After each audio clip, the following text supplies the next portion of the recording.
glider redeploy mechanic has changed the way the game is played in a competitive setting big time. And thus far, it looks like a lot of these players are adjusting extremely well. Those early shots there, taking control of a very common landing zone for them. Tfue is there. I feel like he's there every single time we see a skirmish game. And these were the final moments again. On the high ground, gives him the ability to decide to drop one down when the time comes. I think he follows up this launch pad with one of his own. So well done. The timing of that, he knows now, hey, I automatically have the high ground if I wait. Floats on it, he's like, yes, please, go ahead, fight, fight, fight. You guys go. When one of them happens, he pops the bandage. It's just not enough damage from that double barrel, and the victory comes on in, the victory royale. So he had 3. We know cloakzy had at least 2. So minimum 5 eliminations, plus the victory royale. That's that no skin setup. That's just how he is. So you almost are certain if you land at this area on the map, and you see a no skin setup, it's going to wind up being Tfue. A look there. Looks like Chaos probably took about 50% of his health off, and he's only got the basic burst assault rifle there, and that's rough. Looks like his teammate's going to be pushing on forward. They want to make some sort of play, maybe get into an advantageous position. You saw both these players, no shields, not the case for Tfue and cloakzy, as they should have a health advantage. You notice too, the bottom of your screen. Yes, down to 10 HP, backing out. The opportunity gets the knock on Chaos, the AR shots. Excellent. Just there. like that. Capitalizing, I mean, this is their drop zone. And immediately gets the heavy shotgun as well. The kind of the split turned into an opportunity to take advantage of that low HP. It's like he has actually no idea. To gatekeep right now. Oh, this is brilliant. This is brilliant. Hello, friend. There's the shots. Only connects twice. There's still a chance here for Kayun. That's a huge tag for 46 damage. The zone now there as well. It's only ticking for 1. Look at the material count, though, Lupo. Down to just 27 metal, 14 brick, a well-placed floor. 12 HP, the elimination. The FPS will live to see it. Axe can also hit. Yeah, you see he's hitting that corner edge. Not only can you break the base, but you see how they're hitting those corner edges? This is like 300 plus stone off of this one hut that a lot of people don't actually know just how valuable it is. Heads up play from Frizzable and Dor.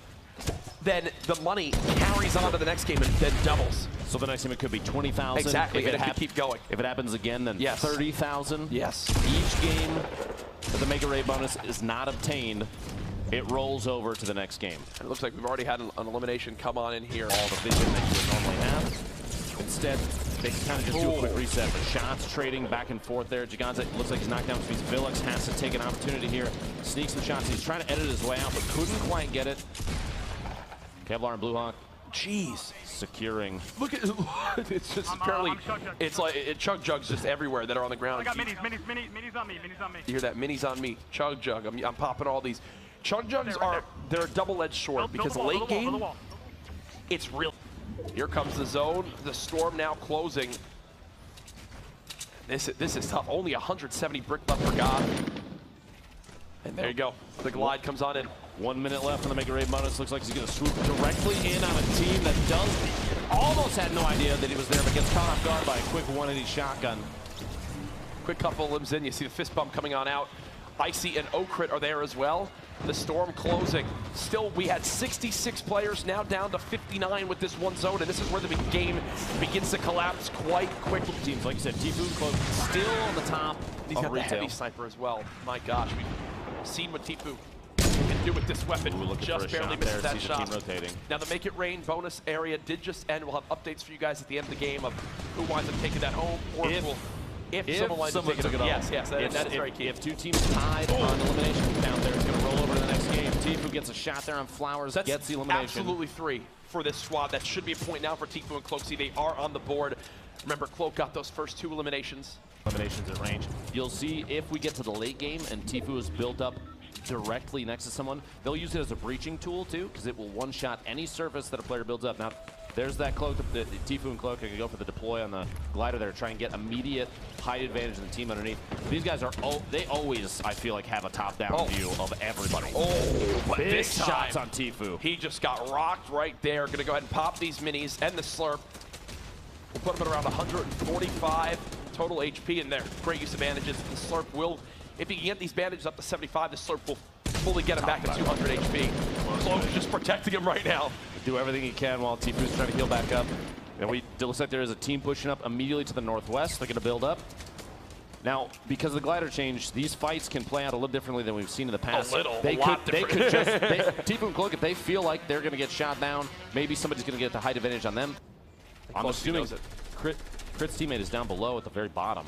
But see, Cloak still has a Rift to go, so I'm wondering if they use the Rift to go right now to get, you know, easy rotations. It looks like they're going to try to farm a Limbs right here. Some great tags, players beginning to glide. Everyone now soaring through the air as it's an all-out race for this next zone. Waiting, dropping down right at the perfect time. Now cloakzy on the ground, looks to try to claim one area as his own. This is where the lobbies begin to drop quick. Take a look at that player number on the right side of your screen. Still 30 seconds on this rotation. Nice now down, Ashton now down. You see Bartonologist has been eliminated. The lobby beginning to drop like flies as everyone has begun an all-out. How you expect it to go? Now the zone, the travel distance in the zone was so far that no one had an opportunity to drop straight into the next safe zone and build up.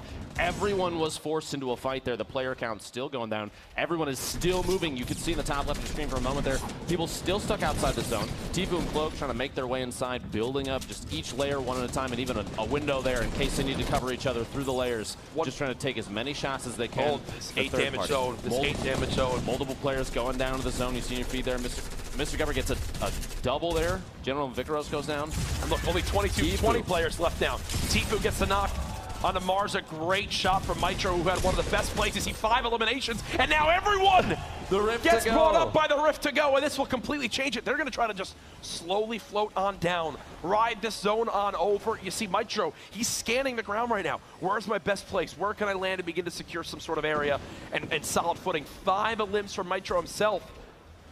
The only risk right now with a slow drop is if players down there secure a little box for themselves and look up, they can take shots on a lot of these players that are just floating in. Cloak and Tfue landing on top of each other. And that's that beautiful communication. Think of that call out, right? Like, look at all the little builds there are. They know exactly which box they want to land on in. 16 players left. We're now moving towards when the bonus points come in for those top placings. Remember, 4th and 5th place, you get a point. 2nd or 3rd, you get 2 points. First, the Victory Royale, 3 points. Players remaining. Cloakzy now knocked. Tfue with a quick shot of a heavy will look for the elimination himself. Will he be able to save Cloak? I just don't believe so with this zone moving on in. It's all down to Tfue. He's building on up. 7 players left. I believe he has the high ground for the moment. And it just seems like, Lupo, he is always in these positions. This is a position we've seen him in so many times in the past through 4 left. Fall skirmish, summer skirmish. This is, and there you go, using that heavy snipe as a way to breach through surfaces. It's a 1v1v1. It's a 1v1v1, and Tfue still has the high ground. You cannot make this up. This has all the signs of a Tfue and cloakzy game 1 victory here. Oh, I thought he was about to fall on down, but no, doesn't seem the case. Remember, all these players still left have each earned 2 points automatically for their top 3 placing. But who will get the extra point for the Victory Royale? The zone moving on in. Only 29 health for Mitro. This zone will chunk him on down. There's the quick shot from Hero. The double barrel so good. 1v1. Tfue looks like he's ready for the heal. It's not going to come on in. Tfue blocked by the tree. But Hero gets dropped by the storm. And just like that, Tfue and cloakzy set the tone and prove why they are 2 of the favorites here this weekend. Not even a little surprised, to be quite honest with you. We've seen Tfue, even while he had the flu multiple weeks in the past. Tfue, like, just dominating, still dominating. Absolutely wild as this man is able to clutch it on up. You see the fist bumps and the pop off there from cloakzy, the excitement coming on in. What a great start here to the weekend. So many players stacked that up, but look, 20 minutes in, there was 49 players left. 5 minutes later, we have a winner. That's how crazy the ending zones are. Here it is again. Hero was so low. You saw Tfue popping those bandages.